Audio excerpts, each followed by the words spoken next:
Hi,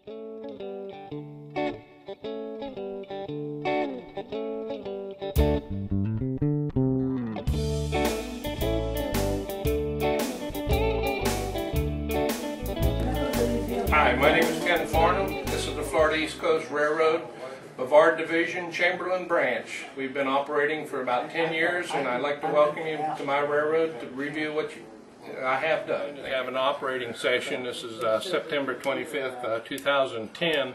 I've been doing these operating sessions for about 10 years now.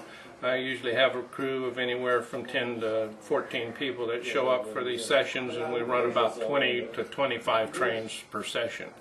There's everything from road freights through locals through extras and everything else, but we don't run passengers. It's kind of the way it is during the year that I model. What I've modeled is the Florida East Coast Railroad from in the county of Brevard, from the south end of Brevard County and the town of Palm Bay to the north end of Titusville. It's an area near the Cape, and it has a lot of diversified industries throughout. The distance is about 60 miles, and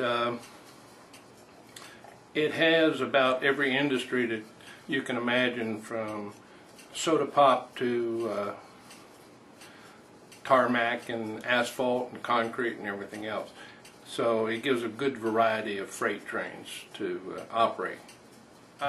What I've done is that the railroad is fully signaled, full ABS and dispatch with a CTC panel, and we have a double deck.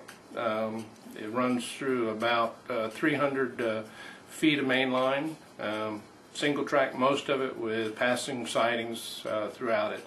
It emulates the railroad from the early 70s through the mid 70s. There is some signature stuff during that time that is as far as the engines and the rolling stock. The area here that we're looking at is in the Melbourne, and it used to be a concrete and the block company. It's called Abco. They were pretty predominant through the 70s, and it was serviced with the railroad through aggregate, and also cement and boxcars were serviced in the industry. Some of the other industries that were there were the Italian Terrazzo was a flooring company, and they had several cars that would come in through the siding at Neiman.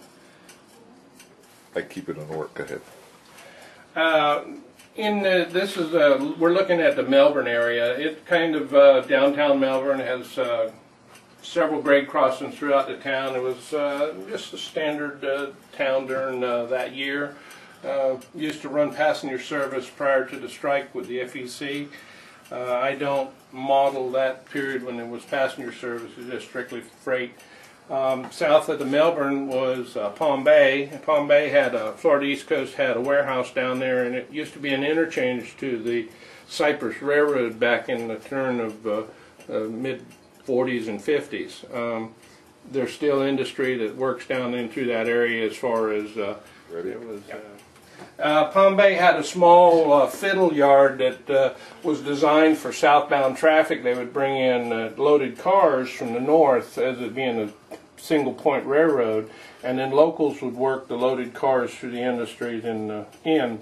So the fiddle yard was basically aligned for southbound access.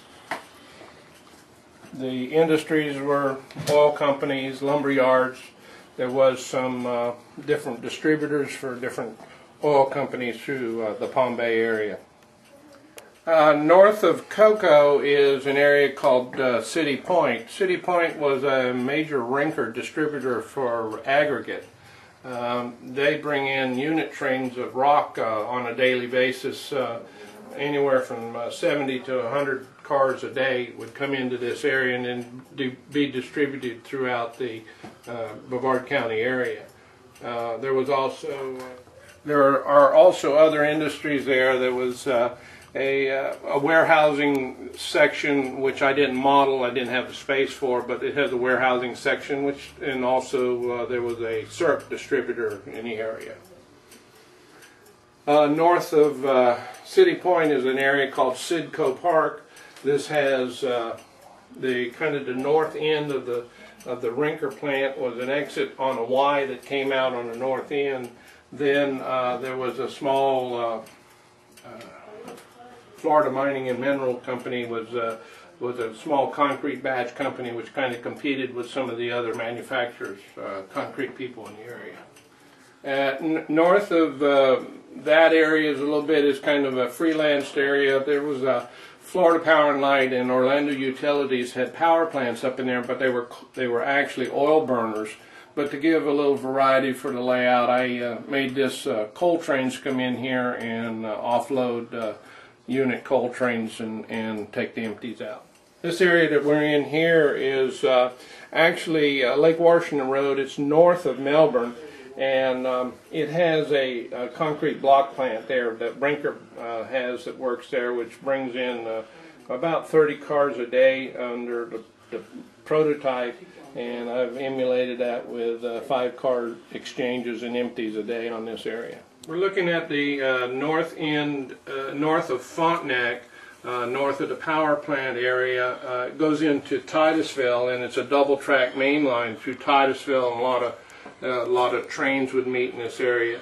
There's numerous crossovers throughout the double track area of Titusville, and on the north end of Titusville goes back to a single track and heads towards an area called JJ. In Titusville, there's several industries that were up there. The industries that I have, they were fruit packing industries, but I've moved some variety and had oil companies and that to give them a little different amount of freight that would come in there. There was a branch line that went out, used to be had fruit packing companies all along it. It currently, in the 70s, was used about 3 miles, and it is currently abandoned now. As we exit out of Titusville and head north, we come into an area called JJ's. JJ had a yard which was serviced by the Florida East Coast for the Cape, NASA, and the Air Force industry, where they would bring rail cars of helium and fuel and also train parts into it. It actually had a yard and a Y at both ends of the yard, so they could approach this in either direction. We're at Cocoa Yard here, looking to the north of Cocoa. Cocoa Yard was a minor classification fiddle yard. It had several locals that worked out of this yard that serviced all the industries from far south as Hall Turn, which is just north of just south of Pianita, and as far north as Titusville and JJ's.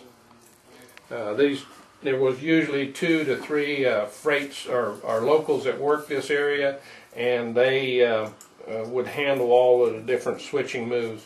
Road freights would come through here and drop off cars for. The locals would work different areas out of Cocoa Yard. One of the areas was Bonaventure. Bonaventure was a high industrial area which had a large selection of different types of warehousing and industries in it, from asphalt plants to orange grove distributors and producers to beer and distributors of different manufacturers.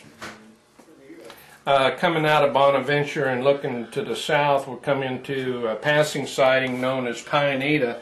Pianita is a 2-mile long siding that is about a halfway between the Bowdoin Yard in Jacksonville and the Hialeah Yard in Miami. So there's a lot of activity with trains that meet at this location. Florida East Coast runs a lot of trains during the nighttime, so this is a busy area at night.